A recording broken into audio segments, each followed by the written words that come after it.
Difícil ser, de alguna manera, tener una mirada del peronismo. Si uno tiene una mirada del peronismo hipertradicional, se te va a complicar.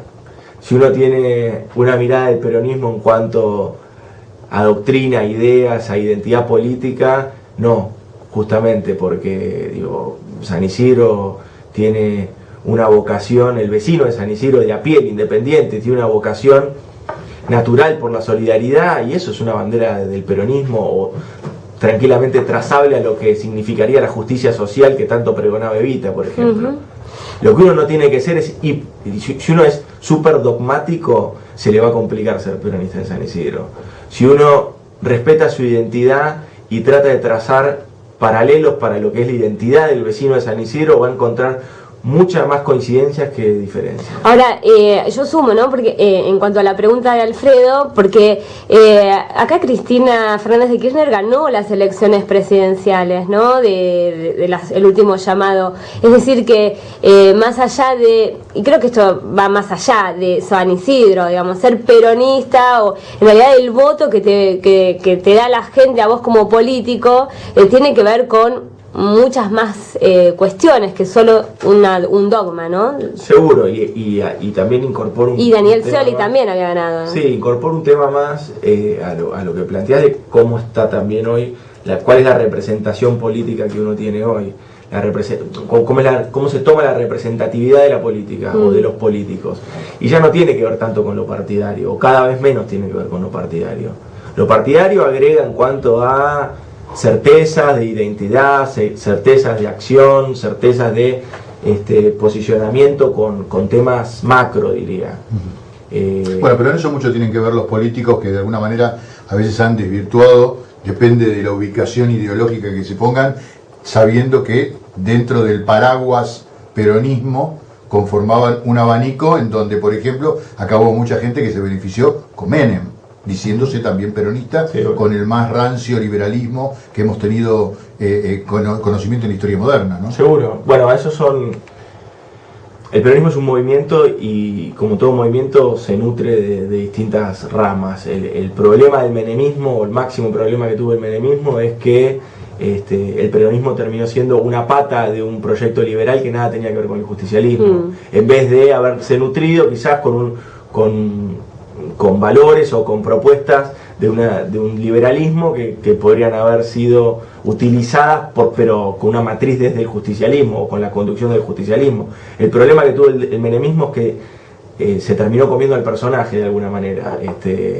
Esto de correrse hacia el liberalismo como de alguna manera una estrategia de parte del peronismo para capturar alguna cantidad mayor de votos o para tener una propuesta más amigable a los mercados que le permita a la Argentina tener una perspectiva económica diferente.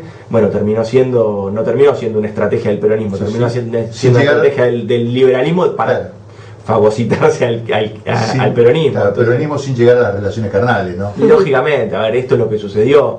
Por eso, a ver, en gran mayoría o la gran mayoría de los peronistas sienten que una desviación con respecto al menemismo,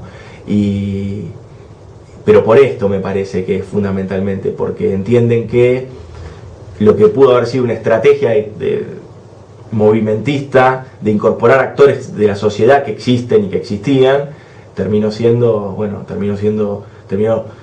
estos actores terminaron gobernando más que el peronismo, y esto fue el problema. Y en cuanto a si el peronismo es o no una maquinaria a generar votos, y entonces hay que travestirse hacia dentro del justicialismo para tratar de capturar esos votos, eso es... Hay muchos que dicen que la izquierda hizo eso alguna vez, y estamos hablando de un pasado no demasiado lejano. Hay muchos que siempre hablan de esto, digamos, de que el que está conduciendo, porque no convoca a todos, o porque no canta la marcha con tanto ímpetu, o porque no hace las cosas del peronismo fundacional o del peronismo de la resistencia, no está haciendo peronismo, sino lo que está haciendo se está trasvistiendo para tratar de capturar votos. Pero esto le pasó al peronismo sin Perón, y fue así siempre, digamos. Desde que Perón ya no está más, digamos, sucedió siempre hubo espacios del peronismo que cuestionaron a los otros espacios y los indicaron como que no eran los verdaderos representantes de la doctrina. Cuando uno pertenece a un movimiento político de más de 60 años, que tiene una historia, que tiene sus mártires, que tiene sus victorias, pero también tiene sus desaciertos, va a encontrar muchas de estas experiencias. Lo que lo salva al peronismo es que sigue confiando en la convicción de su doctrina, y eso me parece que no se ha variado, eso no ha cambiado. Uno puede tener algún grado de estiramiento conceptual, ahora lo que ve siempre en un justicialista es que va a trabajar por la justicia social, es que va a trabajar por la independencia económica y va a trabajar por la soberanía política. Santi, ¿por qué buscas renovar tu banca en el Consejo Deliberante de San Isidro? Recordemos, bueno, estás cumpliendo tus 4 años. ¿Sentís que pudiste aportar algo desde este lugar, digamos ya a nivel legislativo? ¿Y por qué por otros 4 años más? En principio, ¿no? O 2, y después ser intendente, qué sé yo. También puede ser. Esa sería una linda estrategia o un lindo resultado. Naturalmente que el proyecto nuestro, o lo que más me motiva a mí, es ser intendente de San Isidro. Esa es mi realidad y esa es mi verdad. Yo quiero ser intendente de San Isidro.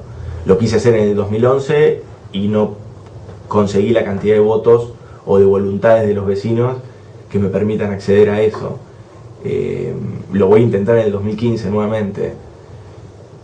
Ser concejal es un premio consuelo, para nada. Nosotros hemos trabajado con mucha responsabilidad el Consejo Deliberante y a mí desde lo personal me ha permitido conocer temas del distrito bien a fondo, trabajarlo con los actores sociales del distrito bien a fondo y generar propuestas que por una cuestión de asimetría de fuerzas no han sido quizás aprobadas, pero lo cierto es que se crea o se genera un marco de previsibilidad para el vecino de hacia dónde actuaríamos si fuéramos gobierno el día de mañana. Bueno, tienen que leer nuestros proyectos.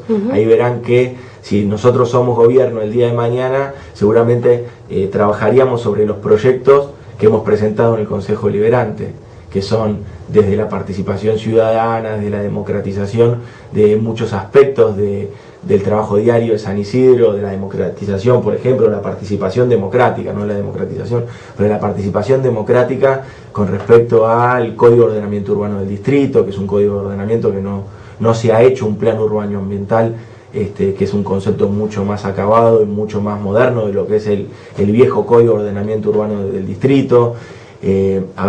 Trabajaríamos sobre muchos de los aspectos que hemos presentado como propuestas de ordenanza o como propuestas de resoluciones en el Consejo Deliberante. Creo que lo que más me convoca a mí para seguir 2 años más en el Consejo Deliberante es seguir trabajando en esta línea.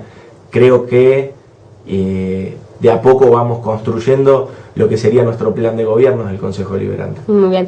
Bueno, como siempre, el tiempo es un recurso limitado, pero te voy a hacer, a veces hacemos esto del ping-pong de nombres y una definición de lo que te mueven estos nombres. Por ejemplo, Cristina Fernández de Kirchner.